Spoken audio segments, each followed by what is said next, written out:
अगले वक्ता के रूप में सबसे पहले मैं अपने पुरखों को नमन करते हुए यहाँ पर उपस्थित अपने हक और स्वाभिमान की लड़ाई लड़ने वाले तमाम नौजवान युवा साथियों, माता बहनों और हमारे विधायक साथी, हमारे लाडले सांसद साहब, आप सबका इस लड़ाई में जोहार स्वागत है। आज ये एक आम सभा ही नहीं है, बल्कि एक हमारे स्वाभिमान और हक की लड़ाई है। और ये हक की लड़ाई और स्वाभिमान जिस प्रकार से अभी मेरे से पूर्व वक्ता ने कही थी कि हमारे पुरखों ने ये लड़ाई लड़के ली थी और उस वक्त हमारे पुरखों ने बलिदान दिया, शहादत दी और कई संघर्षों के बाद में हमें यह संघर्ष मिला, ये मेहनत मिली। और आज हमारी ये पीढ़ी है जो अपने अस्तित्व और अधिकारों की लड़ाई को बचाने के लिए यहाँ पर एकत्रित हुए। हमने शुरुआत की थी बांसवाड़ा से, होते हुए उदयपुर तक आए। आज पिछले सत्र के अंदर जब राजस्थान की विधानसभा चली थी, तब राजस्थान की सबसे बड़ी महापंचायत में मैं और मेरे साथी विधायकों ने और हमारे सबके लाडले सांसद साहब ने दिल्ली के अंदर भी और राजस्थान की सबसे बड़ी महापंचायत के अंदर भी बेरोजगारों को लेकर बहुत बड़ी चिंता व्यक्त की थी। हमें मालूम है कि प्रदेश की सरकार जिस प्रकार से बड़े बड़े वादे करके सरकार सत्ता में आई, तब कहा था कि युवाओं के लिए खूब भर्तियां निकालेंगे। आज बेरोजगारी दिनों दिन बढ़ती जा रही है और 1.5 लाख भर्तियों की बात कही थी। 1.5 लाख भर्तियों की बात करने के बाद में आपने यह स्पष्टीकरण नहीं किया था कि कौन सी भर्तियां कितने कितने पद में निगत किए जाएंगे और अनुसूचित क्षेत्र के अंदर किस प्रकार से भर्तियां की जाएगी। लेकिन आपने झूठे वादे करके इन नौजवानों को फिर से गुमराह किया, उनके सपनों पे पानी फेरा और उसके बाद में आपने अलग अलग नियम लागू किए, भर्ती के अंदर नॉर्मलाइजेशन किया। अब ये उस नौजवान की पीड़ा है कि वो भी और इधर का नौजवान भी हो एक साथ तैयारी करेगा। तैयारी के बाद में कोई अलग शिफ्ट में है तो कोई अलग शिफ्ट में है और उसके बाद में नॉर्मलाइजेशन के अंदर पहली शिफ्ट वाले को 20 नंबर कम और दूसरी शिफ्ट वाले को 30 नंबर ज्यादा। आखिर ये अन्याय किस प्रकार से और आखिर कब तक सहा जाएगा। दूसरी ओर हम लोग अनुसूचित क्षेत्र के अंदर से आते हैं, हम आर्थिक रूप से कमजोर हैं, हम लोग महंगी महंगी कोचिंगों में फीस भर के नहीं जा सकते हैं और हमारा दरअसल हमारा परिवार कमजोर है। बड़ी मुश्किल से आगे आकर पढ़ाई करके आगे बढ़ते हैं। मैं भी उदयपुर के मोहनलाल सुखाड़िया यूनिवर्सिटी में पढ़ा हूँ और इसी उदयपुर में कई बार मजदूरी करके अपनी फीस भरी है। तो मैं एक पीड़ित नौजवानों की समझता हूँ।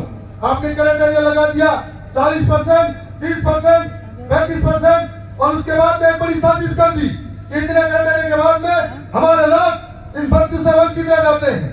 जब इन भर्तियों से वंचित रह जाते हैं तब आप एक लोग के पद नहीं भरते हो और मजबूरन हमको सड़कों पे आंदोलन करने उतरना पड़ता है। और जब सड़कों पे आंदोलन करते हैं तो ये तानाशाही सरकार, अंधी बैरी और गोंगी सरकार अनुसूचित क्षेत्र के बेरोजगार के ऊपर लाठियां चलवाती है, गोलियां चलवाती है और काकी डूंगी जैसे कांड करवाती है।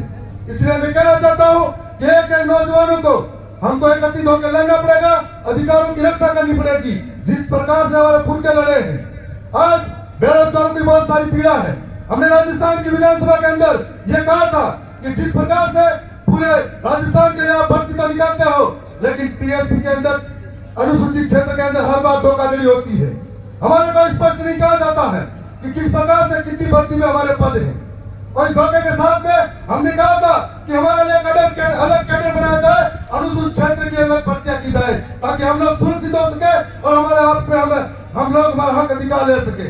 मैं राजस्थान की सरकार के भीतर और भी कई सारी बातें रखी थी, हमारे साथियों ने भी रखी थी और हमें गर्व है कि मैं मेरी विधानसभा के कार्यकर्ता वहां की जनता का धन्यवाद करूंगा कि आदिवासी सर्टिफिकेट से विधानसभा के अंदर गया।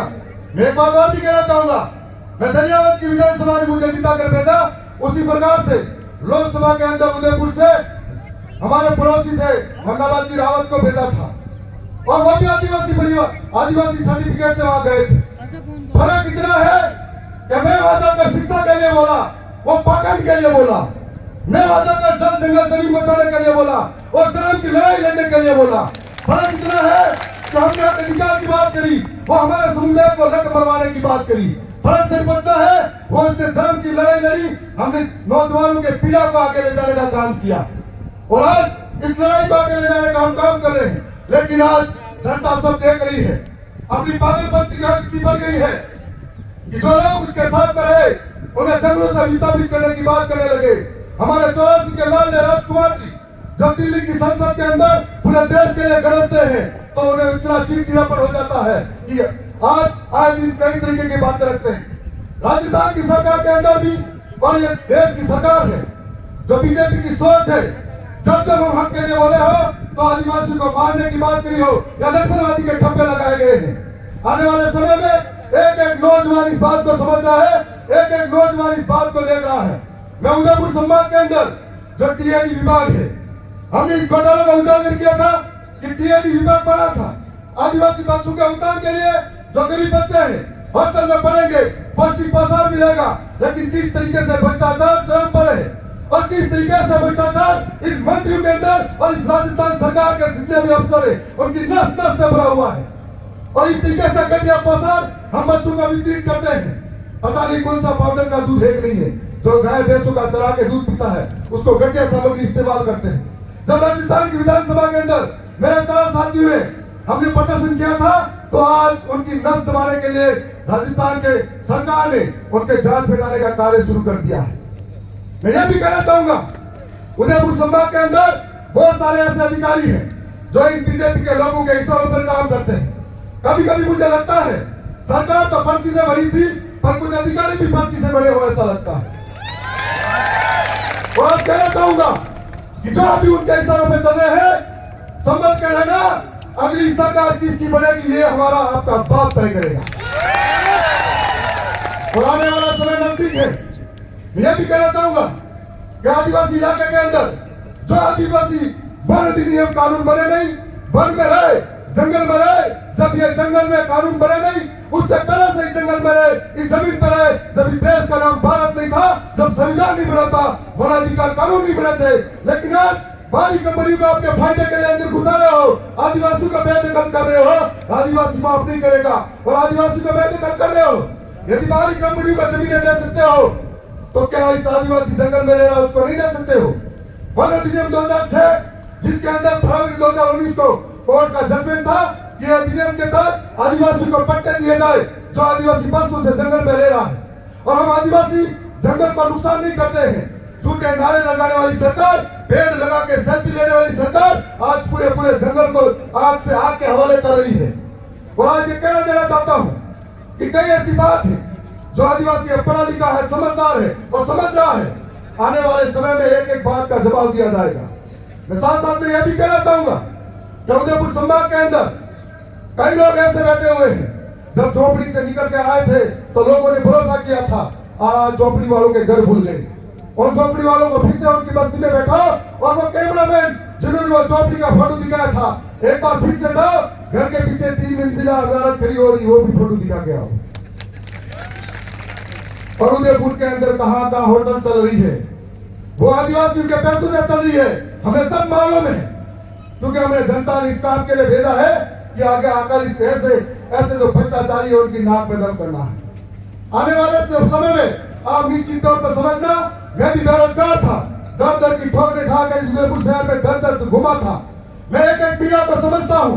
मैं थावर चंद आपसे वादा कर रहा हूँ कि अगली बार फिर से राजस्थान की सरकार चलेगी तब राजस्थान की सरकार में इस पार्टी पक्षी सरकार का आप नाक में दम कर दूंगा, इतना आपको वादा दिलाना चाहता हूँ।